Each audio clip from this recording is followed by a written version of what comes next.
Doctor صاحب ہم کیونکہ حرم کی نماز کو ڈسکس کر رہے ہیں، اکثر یہ ہوتا ہے کہ طواف کے دوران جب جماعت کھڑی ہوتی ہے تو خواتین جو ہے وہ مردوں کے بیچ میں وہ پھنس جاتی ہیں، وہ نکلنا ان کے لیے ممکن نہیں ہوتا، اور کئی خواتین نکلنا بھی نہیں چاہ رہی ہوتی ہیں، وہ کہتی ہیں کہ بس ہمیں جہاں جگہ مل گئی ہم یہاں پر نماز پڑھ لیں، تو ان کے لیے کیا حکم ہے؟ کیا وہ مردوں کی صفوں کے اندر جو ہے کھڑی ہو کے نماز پڑھ سکتی ہیں؟ مردوں کے صفوں کے اندر خاتون کے لیے نماز پڑھنا جائز نہیں ہے. صحیح. نمبر 2، مردوں کے لیے بھی کسی ایسی جگہ پہ نماز پڑھنا جائز نہیں ہے جہاں پہ رائٹ سائڈ یا لیفٹ سائڈ پہ خاتون ہو. اور حدیث میں بھی آتا ہے کہ آخرہن من حیث آخرہن اللہ، کہ خواتین کو پچھلی صفوں میں کھڑا کریں. تو اس لیے جو صفوں کی ترتیب ہے وہ بھی یہی ہے کہ پہلے مرد کھڑے ہوں پھر اس کے بعد خواتین ہوں. تو اس لیے بلکہ اس میں فقہ حنفی کے مطابق اگر آپ کے رائٹ سائڈ پہ خاتون ہے، لیفٹ سائڈ پہ خاتون ہے اور یا سامنے خاتون ہے تو آپ کی نماز ہی نہیں ہوگی.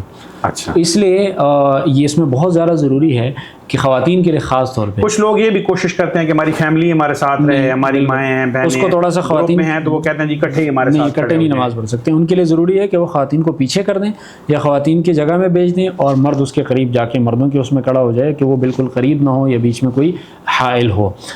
تو اس لیے اس کا بہت زیادہ خیال رکھنا ضروری ہے. تو خواتین کو اس لیے جیسی ہی نماز کا وقت قریب ہو جائے تو ان کو باہر نکلنا جانا چاہیے، یا اگر نماز کے لیے صفیں بن گئی تو پھر بھی باہر آنا چاہیے. تو خواتین کو تو ویسے ہی اختلاط سے بچنا چاہیے چاہے وہ طواف کیوں نہ ہو. صحیح. تو اس کے لیے کوشش کرنی چاہیے کہ وہ حرم کے مطاف کے اطراف میں طواف کرے تاکہ مردوں کے ساتھ میل جول کم از کم. تو ان کو بھی نکلنا ضروری ہے اور مردوں کو بھی نکلنا ضروری ہے اس جگہ سے جہاں پہ خاتون ہو. اور اگر کسی وقت ایسی صورتحال پڑ جائے کہ آپ نے دیکھا کہ آپ کے خاتون وہاں پہ کڑی ہو گئی ہے تو آپ اس کو سمجھا دیں، اگر وہ نہیں جا رہی پھر آپ اس جگہ سے چلے جائیں، اس لیے کہ آپ خاتون کے ساتھ بالکل ایک سیدھ میں نماز نہیں پڑھ سکتے. تو خواتین کے لیے بھی نکلنا ضروری ہے اور مردوں کو بھی اس چیز کا خیال رکھنا چاہیے. اور اس چکر میں کہ یہ ہم ایک ساتھ نماز پڑھ لیں اپنی نماز کو نہیں خطرے میں ڈالنا چاہیے باقی لوگوں کو بھی. تو خواتین کو ہمیشہ ہی سائڈ پہ پیچھے کرنا جا سکے تو سائڈ پہ کسی ایسی جگہ ہو کہ مردوں اور خاتون کے درمیان میں جو ہے نا وہ بیریئرز وغیرہ یا جو حائل ہیں وہ ہو. اچھا ڈاکٹر صاحب، ایک چیز اور دیکھنے میں مشاہدے میں یہ آئی ہے کہ مرد حضرات تو باجماعت نماز پڑھنے کے عادی ہوتے ہیں، خواتین کا سلسلہ اس طرح کا نہیں ہوتا ہمارے کلچر میں، خاص طور پہ خواتین باجماعت نماز جو ہے وہ نہیں پڑھتی. اب حرم میں جب وہ جاتی ہیں تو وہ باجماعت نماز کی ان کو پریکٹس نہیں ہوتی ہے، جماعت میں کیسے شامل ہونا ہے، کوئی رکعت اگر مس ہو گئی ہے تو اس کو انہوں نے پھر اینڈ پہ کیسے پورا کرنا ہے.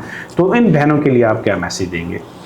دیکھیں اس کے لیے تو لازمی یہ ہے کہ جماعت کے مسائل سیکھ لیے جائیں. لیکن ویسے جو عام طور پہ مسائل پیش آتے ہیں تو وہ میں ذکر کر دیتا ہوں کہ جیسے نماز ہے عام، مثلاً ظہر کی نماز ہے تو پہلی نماز میں قل هو اللہ احد آپ نے پہلی رکعت میں سورت ملانی ہوتی ہے، دوسری میں بھی ملانی ہوتی ہے، تیسری اور چوتھے میں نہیں ملانی ہوتی.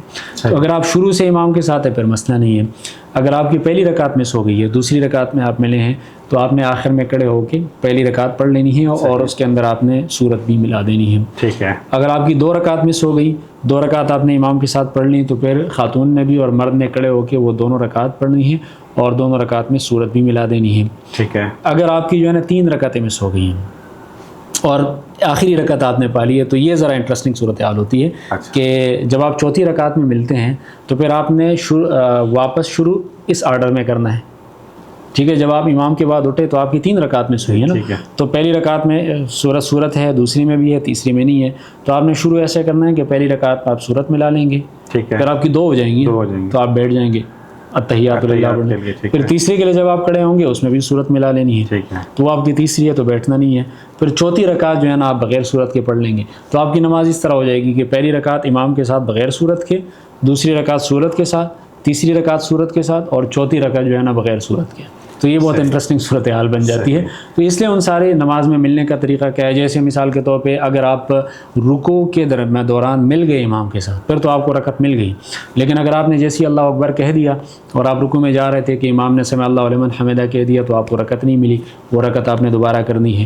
اسی طریقے سے لوگ غلطی کرتے ہیں کہ جیسے وہاں پہ تو ہوتی بھی ٹائل اور وہ فرش گیلا ہوتا ہے، وضو کر کے جب وہ وہاں سے آتے ہیں اسپیڈ میں تو یہ خود بھی جو ہے نا کبھی گر جاتے ہیں.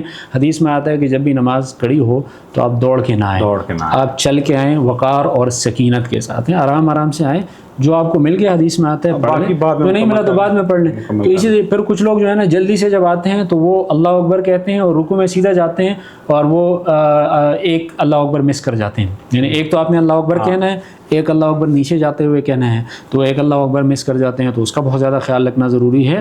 اور کوئی اتنا زیادہ ایمرجنسی نہیں. ایک تو یہ کہ پہلے سے آپ کوشش کریں کہ آپ صف میں آ گئی ہوں اگر آپ کو اتنا شوق ہے. اگر شوق نہیں ہے یا کسی وجہ سے لیٹ ہو گئے تو دوڑنا پھر جو ہے نا اس طرح کہ آدمی متانت اور سنجیدگی کے ساتھ نہ آ رہا ہو, دوڑے جا رہا ہو, تو یہ نامناسب طرز عمل ہے, اس کا بہت زیادہ